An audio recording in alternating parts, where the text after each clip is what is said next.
ನಮಸ್ಕಾರ ವೀಕ್ಷಕರೇ, ಗೃಹಲಕ್ಷ್ಮಿ ಯೋಜನೆಯ 11ನೇ ಕಂತಿನ ಹಣ ಮಾತ್ರ ಬಂದಿದೆಯಾ ಅಥವಾ 11ನೇ ಕಂತಿನ ಹಣ ಕೂಡ ಬಂದಿಲ್ವಾ? ಟೋಟಲ್ ಆಗಿ ನಾಳೆ 22 ಜಿಲ್ಲೆಗಳಿಗೆ 4,000 ಹಣ ಜಮಾ ಆಗ್ತಾ ಇರುವಂತದ್ದು. ಸೊ ಒಂದು 4,000 ರೂಪಾಯಿ ಯಾವ್ಯಾವ ಜಿಲ್ಲೆಗಳಿಗೆ ಬಿಡುಗಡೆ ಆಗ್ತಾ ಇದೆ, ಆ ಒಂದು 22 ಜಿಲ್ಲೆಗಳು ಯಾವುವು ಅನ್ನುವಂಥದ್ದು ನೀವು ತಿಳ್ಕೊಳ್ಳೇಬೇಕು. ಯಾಕಂದ್ರೆ ಆ ಒಂದು ಜಿಲ್ಲೆಗಳಲ್ಲಿ ನಿಮ್ಮ ಜಿಲ್ಲೆ ಆಗಿದ್ರೆ ಕಂಪ್ಲೀಟ್ ಆಗಿ ನಿಮಗೆ ಖಂಡಿತ 4,000 ರೂಪಾಯಿ ಹಣ ನಾಳೆ ಜಮಾ ಆಗುವಂಥದ್ದು.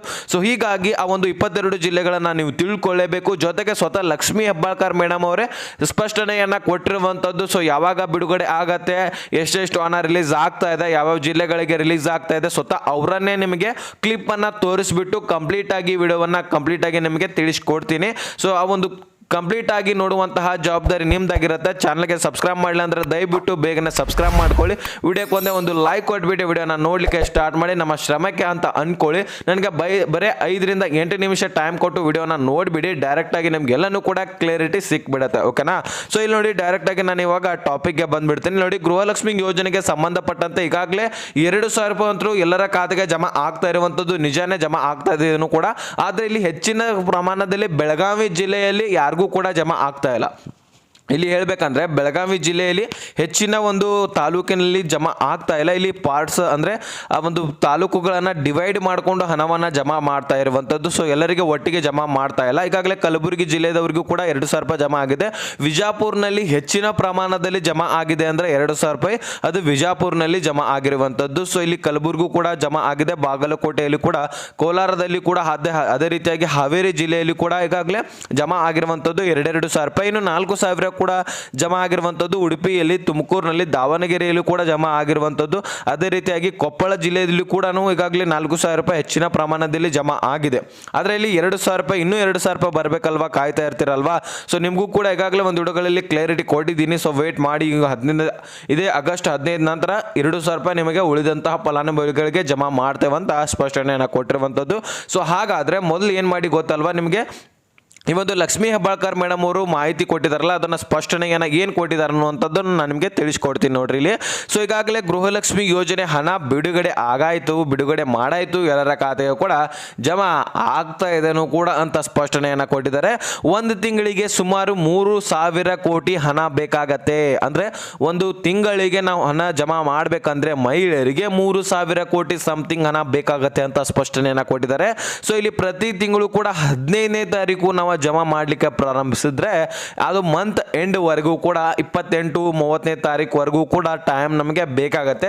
ಅಷ್ಟರೊಳಗೆ ಆ ಒಂದು ಕಂತು ಎಲ್ಲರ ಖಾತೆಗೆ ಜಮಾ ಆಗಿರತ್ತೆ. ನೆಕ್ಸ್ಟ್ ಮತ್ತೊಂದು ಕಂತು ಏನಿದೆಯಲ್ಲ, ಒಂದು ಸ್ವಲ್ಪ ಟೈಮ್ ತೆಗೆದುಕೊಂಡು ಮತ್ತೆ 3,000 ಕೋಟಿ ಒಂದು ಬಿಡುಗಡೆ ಮಾಡಿದ್ರೆ ಮತ್ತೊಂದು ಕಂತು ಎಲ್ಲರ ಖಾತೆಗೆ ಜಮಾ ಆಗತ್ತೆ.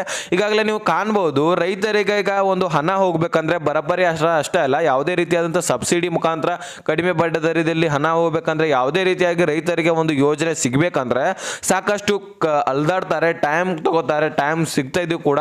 ಸೊ ಇದೆಲ್ಲ ಅದರ ಮೇರೆಗೂ ಕೂಡ ನಾವು ಪ್ರತಿ ತಿಂಗಳು ಕೂಡ ಹಣ ಹಾಕ್ತಾ ಇದೀವಿ ಅಂದ ಬಳಿಕ ನಮಗೂ ಕೂಡ ಒಂದು ಸ್ವಲ್ಪ ಟೈಮ್ ಬೇಕಲ್ವಾ? ಹೌದಲ್ವಾ? ಈಗ ಟೈಮ್ ನಮಗೂ ಕೂಡ ಒಂದು ಸ್ವಲ್ಪ ಬೇಕು. ಹಂತವಾಗಿ ನಾವು ಹಣ ಬಿಡುಗಡೆ ಮಾಡ್ತಾ ಹೋಗ್ತೀವಿ. ಸೊ ಎಲ್ಲರ ಖಾತೆಗಂತೂ 100% ನಾವು ಹಣ ಜಮಾ ಮಾಡೇ ಮಾಡ್ತೀವಿ. ಇದು ಮಹಿಳೆಯರಿಗೋಸ್ಕರ ಮಾಡಿರುವಂತಹ ಯೋಜನೆ, ಮಹಿಳೆಯರಿಗಿಂದ ಬಂದಿರುವಂತಹ ಯೋಜನೆ. ಸೊ ಇದು ಎಲೆಕ್ಷನ್ ಪೂರ್ವವಾಗಿ ಮಾಡಿರುವಂತಹ ಯೋಜನೆ, ನಾವು ನುಡಿದಂತೆ ನಡಿತೀವಿ ಅಂತ ಸ್ಪಷ್ಟನೆಯನ್ನ ಲಕ್ಷ್ಮೀ ಹೆಬ್ಬಾಳ್ಕರ್ ಮೇಡಮ್ ಅವರು ಕೊಟ್ಟಿರುವಂತದ್ದು. ಸೊ ಹಾಗಾದ್ರೆ ನಾನು ಒಂದು ಕ್ಲಿಪ್ ಅನ್ನ ತೋರಿಸ್ತೇನೆ ಅಂತ ನಿಮಗೆ ಮಾತು ಕೊಟ್ಟಿದೆ. ಈಗ ಕ್ಲಿಪ್ ಅನ್ನ ನೋಡ್ಕೊಂಡ್ ಬನ್ನಿ. ಯೋಜನೆದು 2 ತಿಂಗಳಾಯ್ತು, ಹಣ ಬಂದಿಲ್ಲ ಅಂತ ಬಿಡುಗಡೆ ಮಾಡಾಯ್ತು ನೋಡಿ. ಒಂದು ತಿಂಗಳಿಗೆ, ಒಂದು ನಿಮಿಷ ಹೇಳ್ತೀನಿ, ಒಂದು ತಿಂಗಳಿಗೆ ಸುಮಾರು 3,000 ಕೋಟಿ ಹಣವನ್ನ ಬಿಡುಗಡೆ ಮಾಡ್ತೀವಿ. ಬ್ಯಾಂಕ್ಗೆ ಅಷ್ಟು ದೊಡ್ಡ ಮಟ್ಟದ ಹಣವನ್ನ ರೈತರಿಗೆ ಕೊಡ್ಲಿಕ್ಕೆ, ಯಾವುದೋ ಒಂದು ಬರೀ ಸಬ್ಸಿಡಿಯನ್ನ ಯಾವುದೋ ಒಂದು ರೈತರಿಗೆ ಕೊಡ್ಬೇಕಾದ್ರೆ ತಮಗೆಲ್ಲ ಗೊತ್ತಿದೆ, ತಿಂಗಳಾನ್ಗಂಟ್ಲೆ ಎಡ್ತಾಕ್ತಾರೆ. ನಾವು ಪ್ರತಿ ತಿಂಗಳು ಈ ಎಕ್ಸಸೈಸ್ ಮಾಡ್ತಾ ಇದ್ವಿ. ಸುಮಾರು 3,000 ಕೋಟಿಯನ್ನ ಕೊಡ್ತಾ ಇದ್ದಿದ್ದಕ್ಕೆ 15 ದಿನ ಬೇಕಾಗುತ್ತೆ ನಮಗೆ. ಆ 15 ದಿನ ಮುಗಿದ್ರೊಳಗಡೆ ಇನ್ನೊಂದು ತಿಂಗಳದ್ದು ಯಾಕೆ ಬರಲಿಲ್ಲ ಅಂತ ಕೇಳ್ತಾರೆ. ಸೊ ಪ್ರತಿ ತಿಂಗಳ 15ನೇ ತಾರೀಕಿಗೆ ಹಾಕಿದ್ರೆ ಅದು 28-30ವರೆಗೆ ಹೋಗಿ ಮುಟ್ಟುತ್ತೆ. 3 ತಿಂಗಳು ದುಡ್ಡು ಬರುತ್ತೆ. ನಂದಿನ ಸಾಕು ಅನ್ನೋನ್ ಕೇಳಿ. ಓಕೆ, ನೋಡಿದ್ರಲ್ಲ, ಈ ರೀತಿಯಾಗಿ ಸ್ಪಷ್ಟನೆಯನ್ನ ಲಕ್ಷ್ಮೀ ಹೆಬ್ಬಾಳ್ಕರ್ ಮೇಡಮ್ ಅವರು ಕೊಟ್ಟಿರುವಂಥದ್ದು. ಸೊ ಎಲ್ಲರಿಗೂ ಕೂಡ ಹಣ ಜಮಾ ಆಗುತ್ತೆ, ಅವ್ರಿಗೆ ಒಂದು ಸ್ವಲ್ಪ ಟೈಮ್ ಬೇಕು. ಸೊ ಈಗ 15ನೇ ತಾರೀಕು ರಿಲೀಸ್ ಮಾಡಿದ್ರೆ ಸೊ ಒಂದು 28 ತಾರೀಕು ಒಳಗಾಗಿನೇ ಎಲ್ಲರ ಖಾತೆಗೆ ಹಣ ಜಮಾ ಆಗಿರುತ್ತೆ ಅಂತ ಒಂದು ಸ್ಪಷ್ಟನೆಯನ್ನ ಕೊಟ್ಟಿರುವಂಥದ್ದು ಲಕ್ಷ್ಮೀ ಹೆಬ್ಬಾಳ್ಕರ್ ಅವರು. ಈಗಾಗಲೇ ರೈತರಿಗೆ ಒಂದು ಯೋಜನೆ ಸಬ್ಸಿಡಿ ಮುಖಾಂತರ ಸಿಗಬೇಕಂದ್ರೆ ನಿಮ್ಗೆಲ್ಲರಿಗೂ ಕೂಡ ಗೊತ್ತಿರುವಂಥದ್ದು, ಒಂದು ತಿಂಗಳಾದರೂ 2 ತಿಂಗಳಾದರೂ ಅಳ್ಳಾಡ್ತಾರೆ. ಸೊ ಆ ಒಂದು ಅವರೇ ಹಣ ಆ ಒಂದು ವಾಪಸ್ಸಾಗಿ ಕಟ್ಟಬೇಕಾಗಿರುವಂತಹ ಹಣಕ್ಕೋಸ್ಕರ ಅಷ್ಟೆಲ್ಲ ಓಡಾಡ್ತಾರೆ. ಅಂದ ಬಳಿಕ ನಾವು ಪ್ರತಿ ತಿಂಗಳು ಕೂಡ ಈ ಒಂದು ಎಕ್ಸಸೈಸ್ ಮಾಡ್ತೀವಿ, ಎಲ್ಲರ ಖಾತೆಗೆ ಜಮಾ ಮಾಡ್ತೀವಿ, 100% ಕೊಡ್ತಾ ಇರುವಂಥದ್ದು ಯೋಜನೆ ಇದು. ಸೊ ನಮ್ಗೆ ಕೂಡ ಟೈಮ್ ಬೇಕು ಅಂತ ಸ್ಪಷ್ಟನೆಯನ್ನ ಕೊಟ್ಟಿರುವಂಥದ್ದು ಲಕ್ಷ್ಮೀ ಹೆಬ್ಬಾಳ್ಕರ್ ಮೇಡಮ್ ಅವರು. ಇದ್ರ ಬಗ್ಗೆ ನಿಮ್ಗೆಲ್ಲನೂ ಕೂಡ ಕ್ಲಿಯರ್ ಆಗಿ ಅರ್ಥ ಆಗಿದೆ ಅಂತ ಅನ್ಕೋತೀನಿ. ಸೊ ಈಗ ಈ ಒಂದು 22 ಜಿಲ್ಲೆಗಳನ್ನ ನಾವು ತಿಳ್ಕೊಳ್ಳೋಣವಾ. ಸೊ ಒಂದೊಂದಾಗಿ ನಾನು ತಿಳಿಸ್ತಾ ಹೋಗ್ತೀನಿ, ನೀವು ಒಂದೊಂದಾಗಿ ನೋಡ್ತಾ ಹೋಗಿ ಯಾವ್ಯಾವ ಜಿಲ್ಲೆಗಳಿದಾವೆ, ಯಾವ್ಯಾವ ಜಿಲ್ಲೆಗಳಿಗೆ ಈಗಾಗಲೇ 4,000 ಜಮಾ ಆಗಿದೆ, 2,000 ಜಮಾ ಆಗಿದೆ, ಎಲ್ಲನೂ ಕೂಡ ಸ್ಪಷ್ಟನೆಯನ್ನ ಕೊಡ್ತಾ ಹೋಗ್ತೀನಿ. ಇಲ್ಲಿ ನೋಡಿ, ಈಗ 22 ಜಿಲ್ಲೆಗಳು ಒಂದೊಂದಾಗಿ ತಿಳಿಸ್ತಾ ಹೋಗ್ತೀನಿ. ಗದಗ, ಹಾಸನ, ಬಳ್ಳಾರಿ, ಕಲಬುರಗಿ, ವಿಜಯನಗರ, ಧಾರವಾಡ, ಯಾದಗಿರಿ, ಉತ್ತರ ಕನ್ನಡ, ದಕ್ಷಿಣ ಕನ್ನಡ, ದಾವಣಗೆರೆ, ಉಡುಪಿ, ತುಮಕೂರು, ಚಿತ್ರದುರ್ಗ, ಚಿಕ್ಕಮಗಳೂರು, ಶಿವಮೊಗ್ಗ, ರಾಯಚೂರು, ಚಿಕ್ಕಬಳ್ಳಾಪುರ, ಚಾಮರಾಜನಗರ, ಮೈಸೂರು, ವಿಜಯಪುರ, ಬೀದರ್ ಹಾಗೂ ಮಂಡ್ಯ, ಕೊಪ್ಪಳ. ಸೊ ಇಷ್ಟು ಜಿಲ್ಲೆಗಳಿಗೆ ಹಣ ರಿಲೀಸ್ ಆಗ್ತಾ ಇರುವಂಥದ್ದು. ಈ ಒಂದು ಜಿಲ್ಲೆಗಳಲ್ಲಿ ನಿಮ್ಮ ಜಿಲ್ಲೆನೂ ಕೂಡ ಆಗಿರಬಹುದಾಗಿರುತ್ತೆ. ಜೊತೆಗೆ ಬೆಳಗಾವಿ ಜಿಲ್ಲೆದವ್ರಿಗೂ ಕೂಡ ಹಣ ಜಮಾ ಆಗ್ತಾ ಇರುವಂಥದ್ದು. ಯಾಕಂದ್ರೆ ಬೆಳಗಾವಿಯಲ್ಲಿ ಹೆಚ್ಚಿನ ತಾಲೂಕುಗಳಲ್ಲಿ ಜಮಾ ಆಗಿಲ್ಲ, ಆಲ್ಮೋಸ್ಟ್ ಆಲ್ ನಮ್ಮ ತಾಲೂಕಿನಲ್ಲಿ ಕೂಡ ಜಮಾ ಆಗಿಲ್ಲ, ಇಲ್ಲೇ ರಾಯಬಾಗ್ ತಾಲೂಕಿನಲ್ಲಿ ಕೂಡ ಜಮಾ ಆಗಿರುವಂಥದ್ದು ಅಂತ ನಾನು ಸ್ಪಷ್ಟನೆ ಕೊಟ್ಟಿರ್ತೀನಿ. ಯಾರ್ಯಾರು ಅತ್ನಿ ತಾಲೂಕಿನಲ್ಲಿ ನೋಡ್ತಾ ಇದ್ದೀರಲ್ವಾ, ಸೊ ನಿಮ್ಗೆಲ್ಲರಿಗೂ ಹೇಳೋದಾದ್ರೆ ಇಲ್ಲಿ ರಾಯಬಾಗ್ ತಾಲೂಕಿನಲ್ಲಿ ಹೆಚ್ಚಿನ ಪ್ರಮಾಣದಲ್ಲಿ ಅಮೌಂಟ್ ಹೋಗಿರುವಂಥದ್ದು. ಸೊ ಇಲ್ಲಿ ಇನ್ನೂ ಕೂಡ ಹೆಚ್ಚು ಬಂದಿಲ್ಲ ಅತ್ನಿ ತಾಲೂಕಿನಲ್ಲಿ, ಆದರೆ ಎಲ್ಲರಿಗೂ ಕೂಡ ಈಗಾಗಲೇ ಜಮಾ ಆಗ್ತಾ ಇದೆ. ನಮಗೂ ಕೂಡ 100% ಜಮಾ ಆಗೇ ಆಗುತ್ತೆ. 100% ತಲೆ ಕೆಡಿಸ್ಕೊಳ್ಳಿಕ್ಕೆ ಹೋಗಬೇಡಿ. ಈಗಾಗಲೇ ಹಣ ಬಿಡುಗಡೆ ಆಗಿರುವಂಥದ್ದು ನಿಜಾನೇ. ಸೊ ಈಗ 3,000 ಕೋಟಿ ಹಣ ರಿಲೀಸ್ ಆಗಿರುವಂಥದ್ದು. ಈಗ ಟೋಟಲ್ ಆಗಿ 533 ಕೋಟಿ ರಿಲೀಸ್ ಮಾಡಿರುವಂತಹ ಒಂದು ಸಂದರ್ಭದಲ್ಲಿ ಈಗ 3,000 ಕೋಟಿ ಹಣ ಕೂಡ ರಿಲೀಸ್ ಮಾಡಿರುವಂಥದ್ದು. ಎಲ್ಲರ ಖಾತೆಗೆ ಹಣ ರಿಲೀಸ್ ಆಗಿ ಎಲ್ಲರಿಗೂ ಕೂಡ ಜಮಾ ಆಗಿರುವಂಥದ್ದು. ಇನ್ನೂ ಕೂಡ ಜಮಾ ಆಗ್ತಾ ಇದೆ. ಟೋಟಲ್ ಆಗಿ ಎಲ್ಲರಿಗೂ ಕೂಡ ಮುಗ್ದಿಲ್ಲ. ಈಗ ಒಂದು 50% ಇಂದ 60% ಎಲ್ಲ ಫಲಾನುಭವಿಗಳಿಗೂ ಕೂಡ ಹಣ ಜಮಾ ಆಗಿದೆ. ಬೇಕಾದರೆ ನಿಮಗೆ ಕ್ಲಿಯರ್ ಆಗಿ ನಿಮಗೆ 100% ಮಾಹಿತಿನೇ ಬೇಕಾದರೆ ಏನು ಮಾಡಿ, ಹಿಂದಿನ ವಿಡಿಯೋಗಳ ಕಮೆಂಟ್ ಸೆಕ್ಷನ್ ಅನ್ನು ಚೆಕ್ ಮಾಡಿದ್ರೆ ನಿಮ್ಗೆಲ್ಲನೂ ಕೂಡ ಗೊತ್ತಾಗುತ್ತೆ. ಎಲ್ಲರಿಗೂ ಕೂಡ ಈಗಾಗಲೇ ಆಲ್ಮೋಸ್ಟ್ ಜಮಾ ಆಗ್ತಾ ಇದ್ದೇನೆ ಅಂತ ಒಂದು ಕಮೆಂಟ್ ಬರ್ತಾ ಇರುವಂಥದ್ದು. ಸೊ ಇವತ್ತೇ ಬಂದಿದೆ, ನಿನ್ನೆನೇ ಬಂದಿದೆ, ಮೊನ್ನೆನೇ ಬಂದಿದೆ, ಇವತ್ತು ಕೂಡ ಈಗ ಇಷ್ಟು ಗಂಟೆಗೆ ಜಮಾ ಆಗಿದೆ, ಈ ಜಿಲ್ಲೆದವರು, ಈ ತಾಲೂಕಿನವರು ಅಂತ ಕಮೆಂಟ್ ಮಾಡ್ತಾ ಇದ್ದಾರೆ ಎಲ್ಲ ಮಹಿಳೆಯರು ಕೂಡ. ಸೊ ಆದಷ್ಟು ಈ ವಿಡಿಯೋ ನೋಡೋರು ಕೂಡ ಕಮೆಂಟ್ ಮುಖಾಂತರ ನಿಮಗೆ ಹಣ ಬಂದಿದ್ರೆ ಬಂದಿದೆ ಅಂತ ತಿಳಿಸಿ, ಬಂದಿಲ್ಲ ಅಂದರೆ ಬಂದಿಲ್ಲ ಅಂತ ತಿಳಿಸಿ. ಇದೊಂದು ಇಂಪಾರ್ಟೆಂಟ್ ಏನಂದರೆ ನಿಮ್ಮ ಜಿಲ್ಲೆನೂ ಕೂಡ ಮುಖ್ಯವಾಗಿ ಹಾಕಬೇಕು. ಯಾಕಂದರೆ ಯಾವ್ಯಾವ ಜಿಲ್ಲೆಗಳಿಗೆ ಹೋಗ್ತಾ ಇದೆ, ಡೆಫಿನೆಟ್ಲಿ ಈ ಒಂದು ಜಿಲ್ಲೆಗಳಿಗೆ ಹೆಚ್ಚಿನ ಅಮೌಂಟ್ ಹೋಗ್ತಾ ಇದೆ ಅನ್ನುವಂಥದ್ದು ನಮಗೂ ಕೂಡ ಕನ್ಫರ್ಮ್ ಆಗುತ್ತೆ. ಅದಕ್ಕೋಸ್ಕರ ನೀವು ಅಮೌಂಟು ಬಂದಿದೆ ಅಂತ ಕಮೆಂಟ್ ಮಾಡಿ.